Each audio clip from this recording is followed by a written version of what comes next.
গত 15 বছরে আমাদের যেটা হয়েছে হলো মানুষ হলো ভোট দিতে পারে নাই।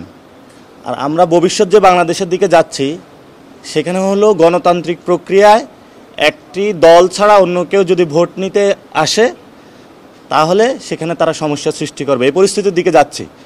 ইলেকশন কমিশন এই পরিস্থিতি সৃষ্টির পায়তারা করছে।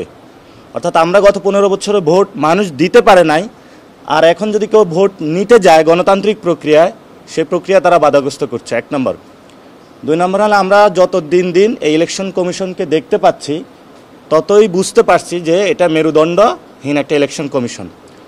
3 নম্বর জিনিস, একটা ইলেকশন কমিশন যে গণতান্ত্রিক প্রক্রিয়া বাংলাদেশকে নিয়ে যাওয়ার জন্য প্রতিষ্ঠান, কিন্তু আমরা এটাকে যতটুকু এখন পর্যবেক্ষণ করছি আরও ডে বাই ডে, সেটাতে আমরা দেখতে পাচ্ছি এটার অধিকাংশ অঙ্গ জুড়ে হলো সামরিক উর্দি পরা পোশাকে, এবং বাকি যতটুকু তারা আছে সেটা আবার এই দলীয় পোশাকে আবৃত।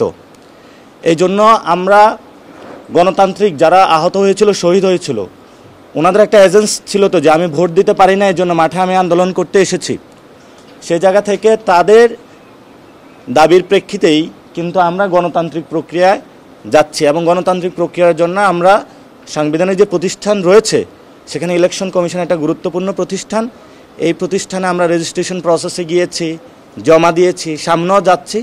তবে এটার কোথায় কোথায় সমস্যা এটা জনগণের সামনে আমরা উদ্ঘাটন করতেছি, এবং জনগণের সামনেই আমাদের কাজের মধ্য দিয়ে ইলেকশন কমিশন যে একটা মেরুদণ্ডহীন সেটা আস্তে আস্তে প্রকাশ পাবে আপনাদের সামনে ইনশাল্লাহ। ইলেকশন কমিশন যে গঠন প্রক্রিয়া সেটা তো আপনারা জানেন কিভাবে গঠিত হয়েছিল, এবং আপনারা ইতিমধ্যেই ইলেকশন কমিশনের কিছু বক্তব্য আপনারা দেখেছেন এবং শুনেছেন, এবং ওনারা এই জায়গাতে বক্তব্য দিয়েছে যেটা হলো রাষ্ট্রের বিভিন্ন ইনস্টিটিউশন বা যে প্রধান উপদেষ্টা থেকে ওই বক্তব্য আসে নাই।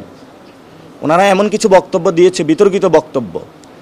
তারপরে আমরা প্রবাসী ভোটিং রাইটস নিয়ে কথা বলেছিলাম, সেটা এখন একটা প্রক্রিয়াগত জায়গায় এসেছে।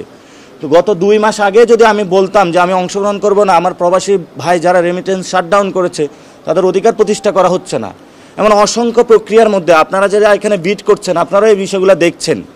নির্বাচন কমিশনের কয়টা কর্মচারী যারা ভোট ডাকাতির সাথে জড়িত ছিল আমরা তাদেরকে পদত্যাগ চেয়েছিলাম, বলেছিলাম এটা কারেকশনের প্রয়োজন, এ পর্যন্ত হয়নি। এখন আমাদের যে জুলাই সনদটা হবে সেখানেও কিন্তু এই ইলেকশন কমিশনের সংস্কার প্রক্রিয়া এসেছে।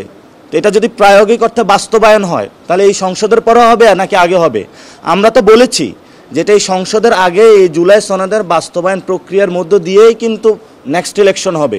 সো আমরা এই জিনিসগুলো ইন্ডিকেট করেছি, এবং আপনার যে প্রশ্নটি ওনার যে বক্তব্য এসেছে, আমরা যখন ওনাদের কাছে রেজিস্ট্রেশন প্রক্রিয়া দাখিল করেছি, ওনাদের সাথে আমাদের যে প্রতীক নিয়ে যে কথাবার্তা হয়েছে, তারা যে এনলিস্টমেন্ট করেছে, এবং তারা এখনও যে সীমানা পুনরুদ্ধারণের যে প্রক্রিয়াগত জায়গায় আছে, তারা যে ভোটার লিস্টিং প্রসেসটা চালু করেছে, কমিশনগুলো বিভিন্ন জায়গায় তাদের যে রিটার্নিং অফিসার যে অদবদল করছে, এই বিষয়গুলো আপনারা যখন খোঁজ নেবেন আপনাদের দায়িত্ব হলো জনগণের সামনে এই বিষয়গুলো উন্মোচন করা।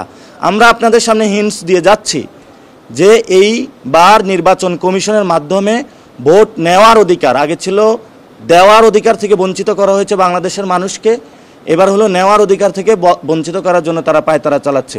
আপনারা এই বিষয়গুলো আরও একটু অনুসন্ধান করবেন, আপনারা পাবেন। আমরা এখনও ধৈর্য হারা হই নাই, যার জন্য আমরা স্পষ্টত ওই জায়গাটাতে যাচ্ছি না, আমরা অপশন বন্ধ করি নাই।